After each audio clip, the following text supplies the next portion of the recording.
السلام علیکم دوستو، میرا جنون میرا جنون کے نیکسٹ ایپیسوڈ میں آپ سبھی دیکھیں گے، لیکن اس سے پہلے اگر آپ نے ہماری چینل کو سبسکرائب نہیں کیا ہوا ہے تو آ کر ہماری چینل کو سبسکرائب کر دیجئے، لائک دیجئے اور اپنی ضروری رائے کمنٹ سیکشن پر درج کر دیجئے۔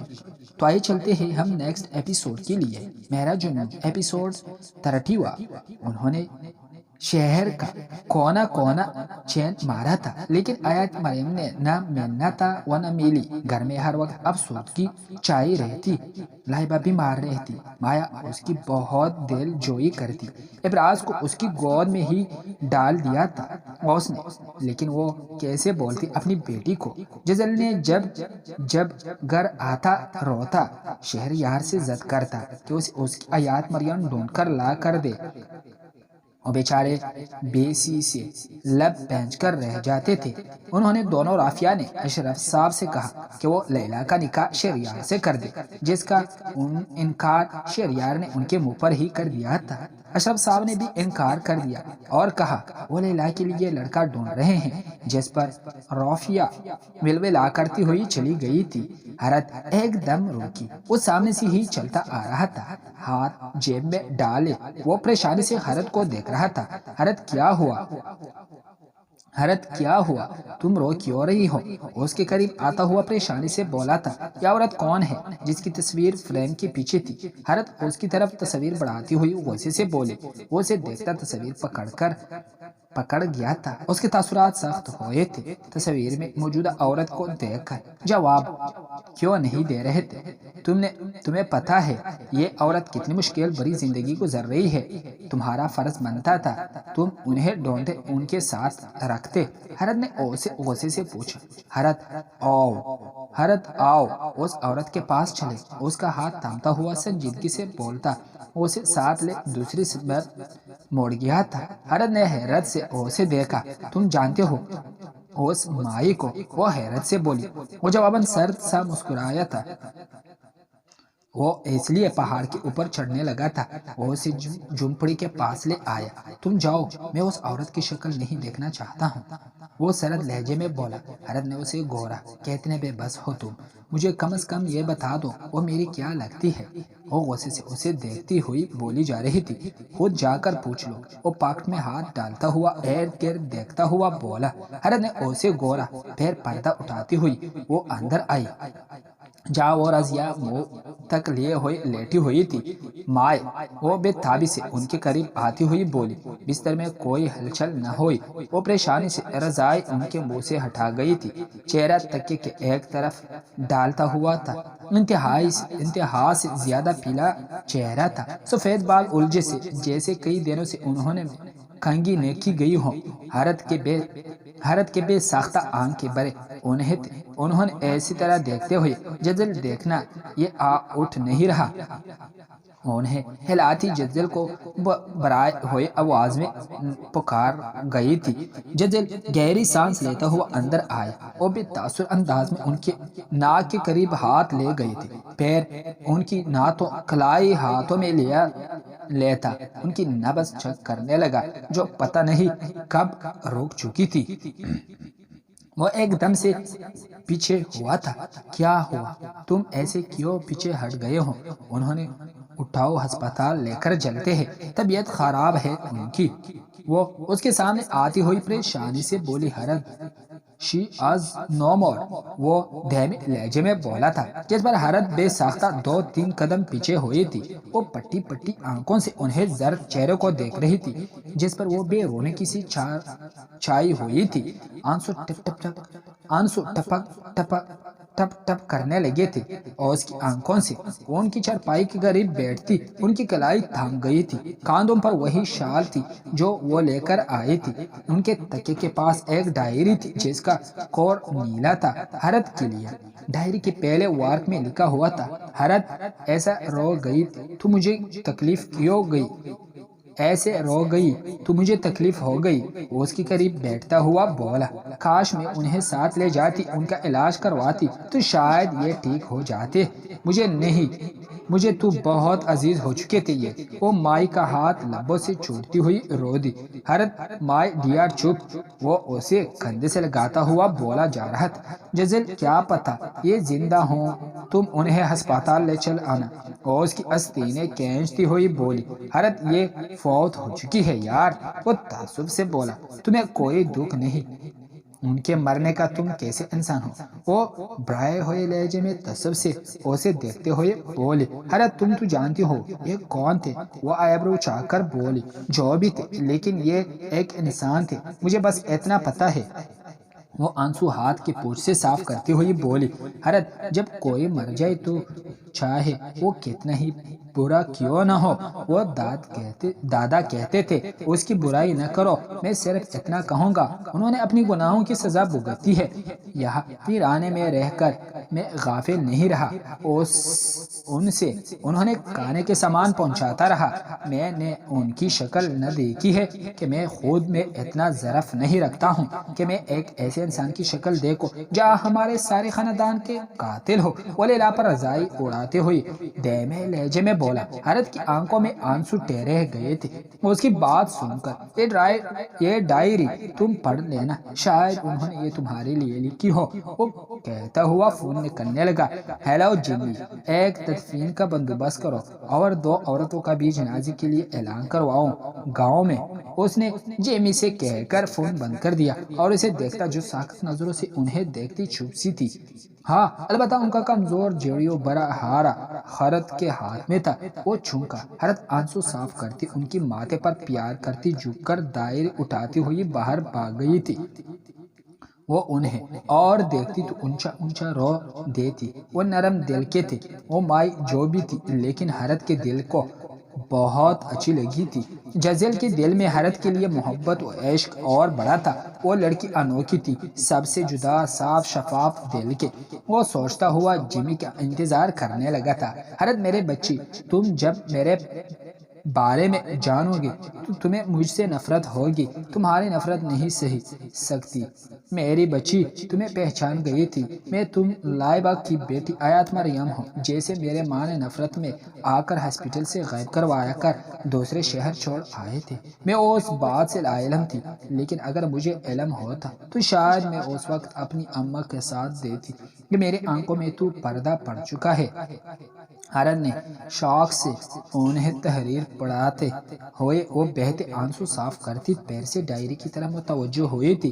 حضرت تمہیں دیکھا تو مجھے اسی وقت تمہارے نقوش میں لائبہ کے نقوش کی جھلک دیکھی تھی، لیکن بعد میں مجھے پتہ لگ گیا کہ تم اسی کی بیٹی ہو۔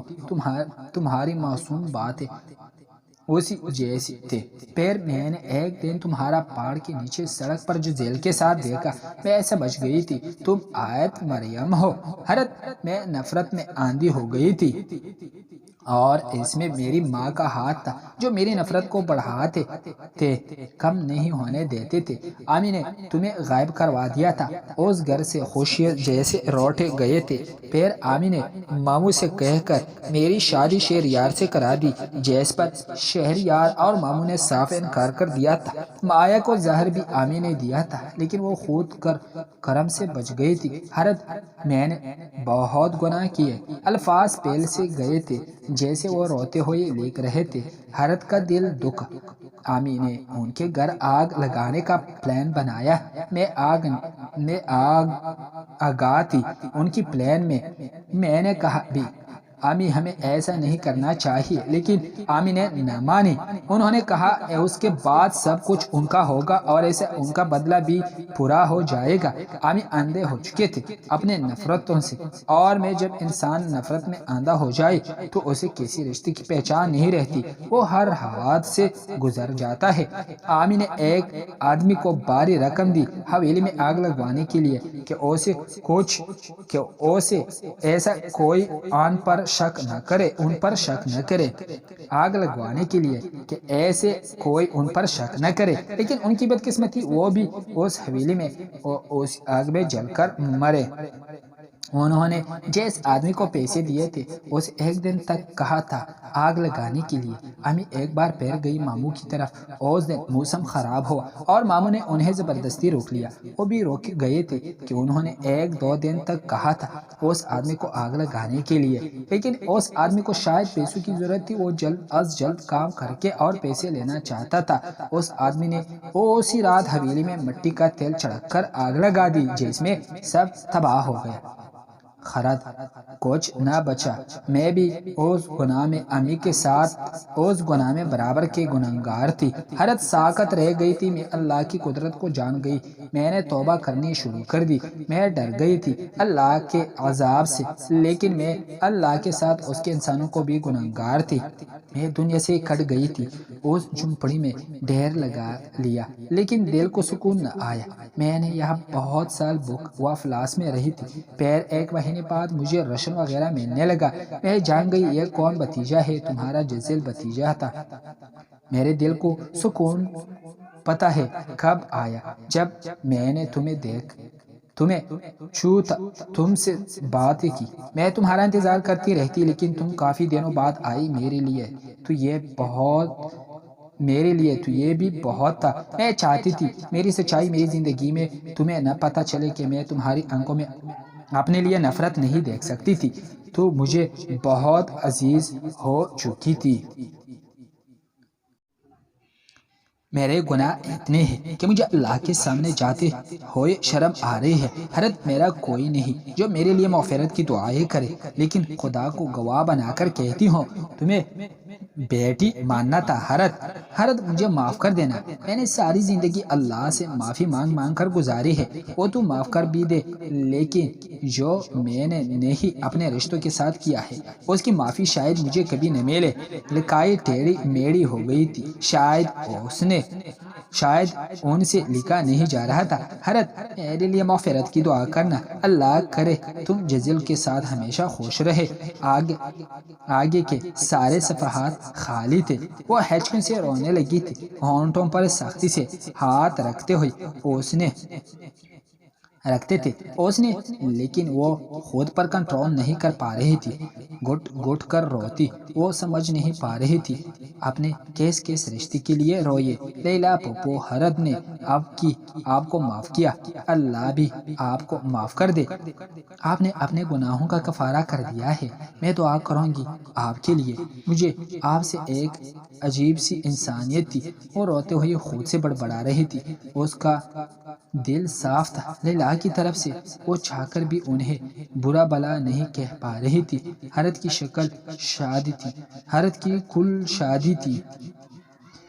کل شادی تھی، مہندی کینسل کروا دی تھی۔ حرت نے جزیل سے کہہ کر وہ بالکانی میں کھڑی تھی، چہرے پر افسردگی تھی، ہاتھ سینے پر باندھ، کاندھے پر سنہری کام والے دوپٹہ رکھ وہ سامنے اونچائی کی چوٹی پہاڑ کو دیکھ رہی تھی۔ وہ گہری سانس لیتی نیچے آئی۔ جس کا اس کے سامنے سے حجب سے ہوا تھا وہ اسے کوڑنے لگا تھا، جس پر وہ سنجیدگی سے اسے دیکھ رہی تھی۔ پیچھے ہٹ جاؤ، اگر منہ پیارا ہے تو۔ وہ غصے سے بولی،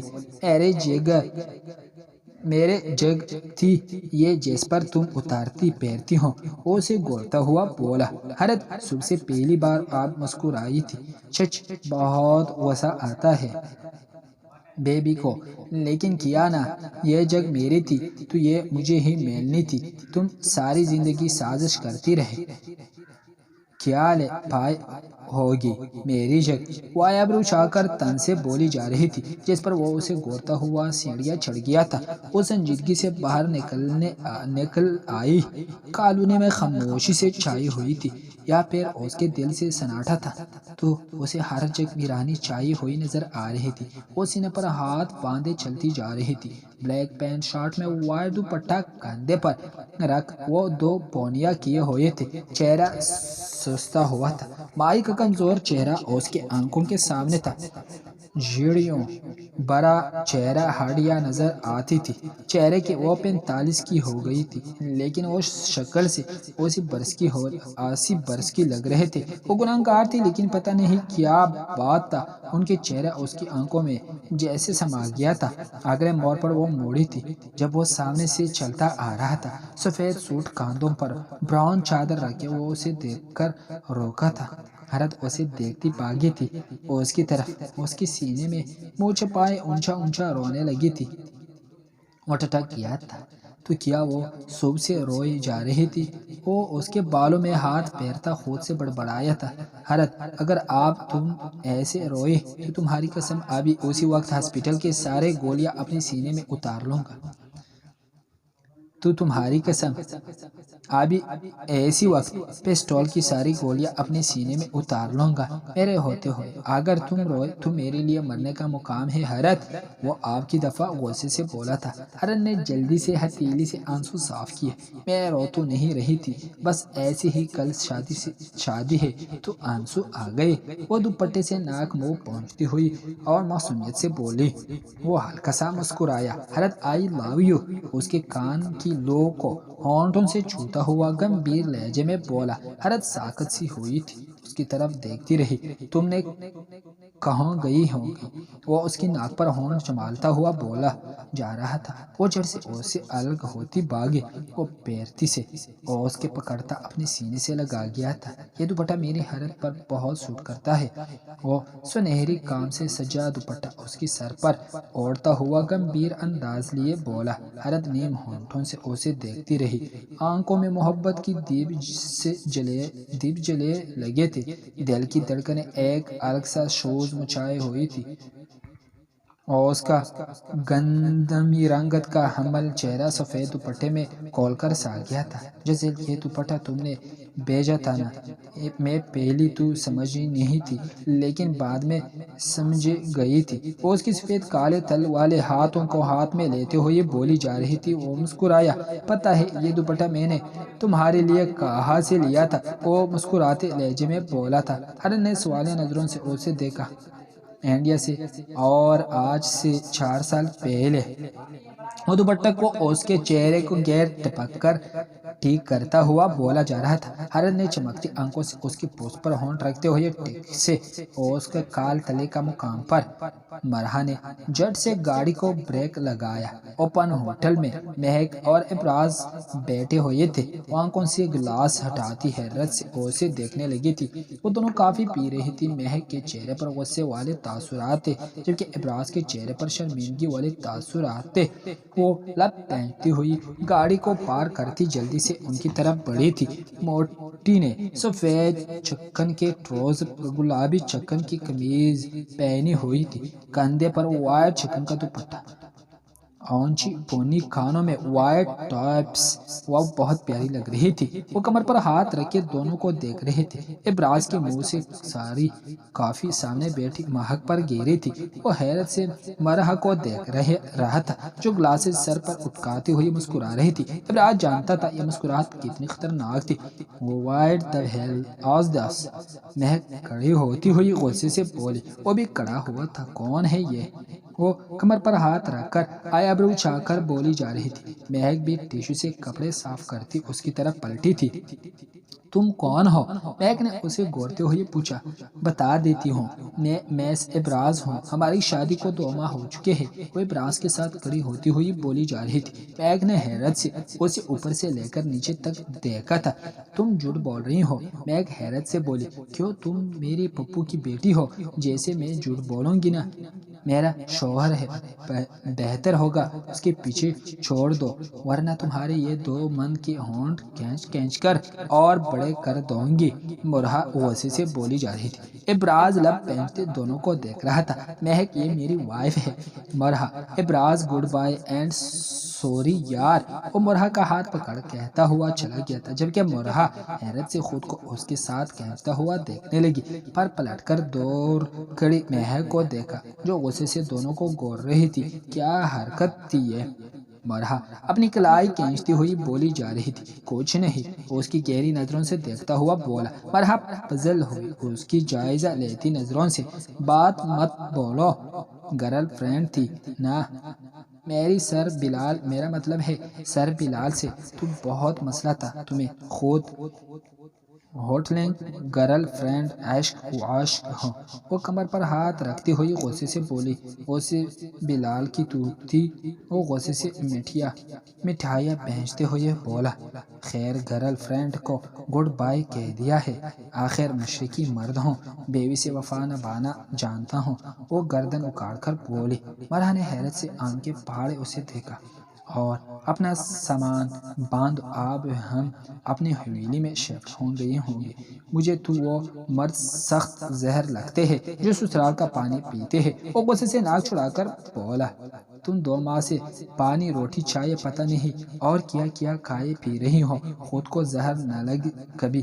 مرحا نے آئبرو اچھا کر تن سے بولی۔ خود کو کیوں زہر لگاؤں گا، میں تو ماموں کے کہنے پر وہاں رکا ہوا تھا، ورنہ بڑا خوددار قسم کا مرد ہوں، فخر سے ناک چھڑا کر کہہ گیا تھا۔ مرحا نے اسے گورا جس کے پاس ہر سوال کا جواب ہوتا تھا، وہ جواباً مسکراتا ہوا اس کے قریب آیا تھا، جبکہ مرحا جلدی سے دور کھڑی گاڑی کی طرف بھاگی تھی۔ ہاں وہ کھل کر ہنسا تھا، اسے وہ مٹھی سے شرارتی سی لڑکی اچھی لگنے لگ گئی تھی، یا پھر محبت ہونے لگی تھی، تب ہی وہ تو مہک سے معذرت کر گئی تھی۔ دوستو اگر ویڈیو پسند آئی ہو تو لائک، شیئر، کمنٹ اور بیل آئیکن کا بٹن دبائیں، ساتھ میں سبسکرائب کرنا نہ بھولیں، اور ہماری چینل پر آ کر اپنی قیمتی رائے بھی ضرور دیجیے گا۔ بہت شکریہ، خدا حافظ، خدا نگہبان۔